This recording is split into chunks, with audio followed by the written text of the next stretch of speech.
Hi folks, welcome to Little Farm Big Dreams. My name is Denise, and today we are putting the garden to bed for the season. And what better than a bedtime story at bedtime?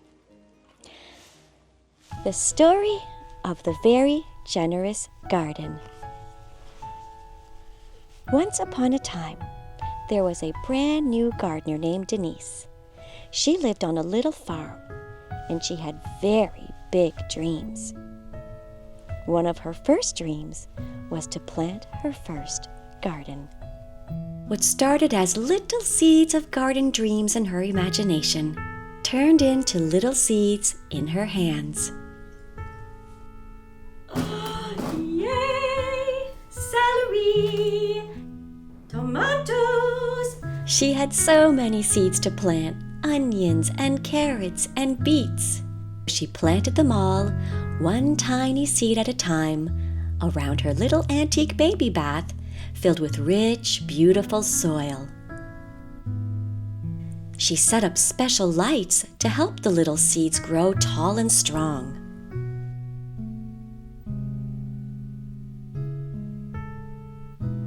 And as they grew taller and stronger, Denise knew it was time to get them used to being outside in the gentle breeze and the warm spring sun. Though Denise had big dreams for her garden, she didn't actually have a garden space ready to plant her little seedlings. So, she and her sweet hubbity-bubbity Darren got to work on creating a new home for her growing veggies. Oh my goodness! Denise also dreamed up a potato garden, an impromptu, unplanned potato garden for the seed potatoes she had bought on a whim. Creating garden spaces was a lot of hard work.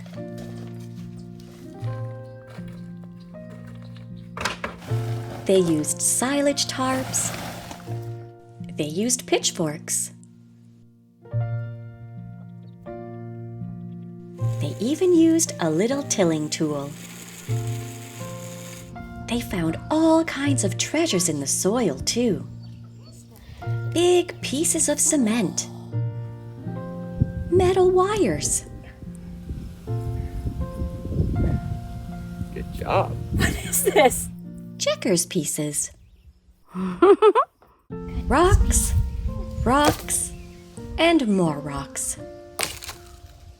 But the strangest treasure they found was an old baby diaper. Ew! The day the garden spaces were ready was finally here, and Denise's farmer friend came with his big blue tractor to deliver load after load after load of rich, beautiful compost to build the garden beds.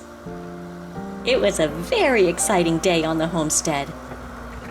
But all that compost meant a whole lot more work to set those gardens up. That's when Denise's friend Janet came to the rescue. The two of them got to work, and in a snap, they shaped the beds, added bags and bags of soil, topped the beds with peat moss,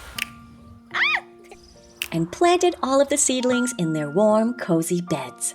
Yay! Garden 2025. Good luck to you. We'll see how this turns out. Thank you, Janet. You're welcome. But what about the potato garden? Since that garden was a lot smaller than the veggie garden, Denise tackled that one on her own. Well, almost on her own. On a beautiful sunny day, Denise peacefully puttered in her potato patch. And with the help of her sweet little hens, she gently placed each seed potato in its new home. One day, Denise came out to tend to her garden and found that disaster had struck. It was Henmageddon. Her sweet chickens had been busy chickening that day. But unfortunately, they'd been chickening in her brand new garden. Her little seedlings had been dug up and spread all over the place from the chickens scratching and pecking the luscious garden beds. The bright, hot sun had dried up their leaves and roots, and they were looking very tired and thirsty. This made Denise feel very sad and very sorry for not putting a fence up to keep the chickens out of the garden. So she got to work doing her best to find all of her seedlings, put them back in the soil or prop them up, and hope that they would recover. She also did another very important thing with the help of her hubbity-bubbity. They put up a fence to keep the industrious little chickens out. The generous little garden was very forgiving of Denise's mistakes.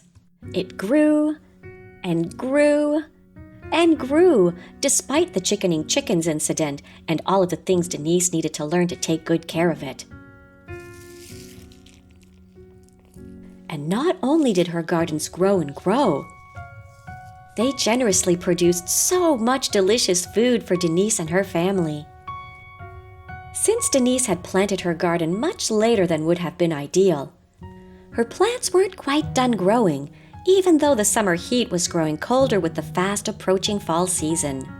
Many times, she had to run out to the garden at night and cover her plants with blankets. She would tuck them all in so they would stay warm while they slept. Even her friends would help, because everyone loved Denise's dream garden.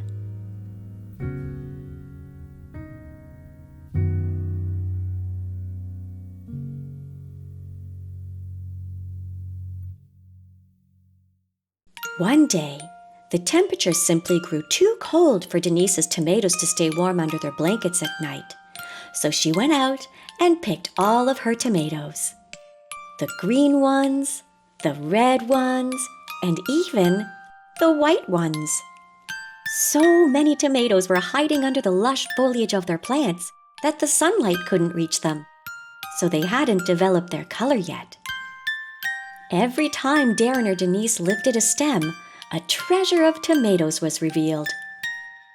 And since most of the tomatoes weren't quite mature enough, Denise set them out in her toasty warm sunroom to ripen. The garden, which had recovered surprisingly well from Henmageddon, produced generously through the whole season. It showed Denise with every harvest that it forgave her as she learned to tend to it. It taught Denise things like baby onion seedlings look a lot like blades of grass and shouldn't be transplanted as onions.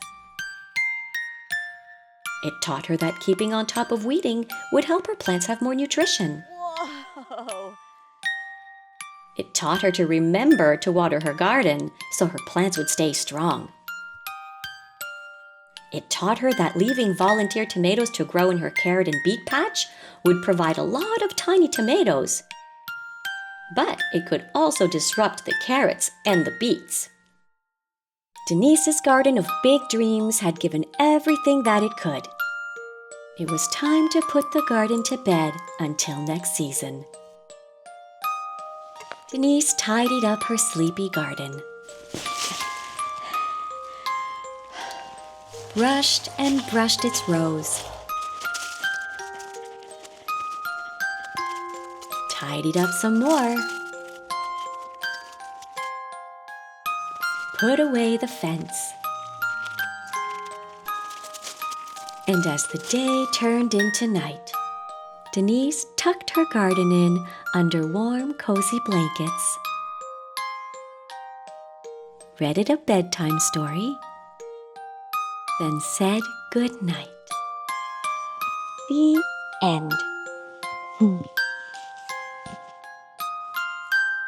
Good night, little garden. Thank you for all the lessons this summer. I love you. I look forward to seeing you in the spring. Bye for now.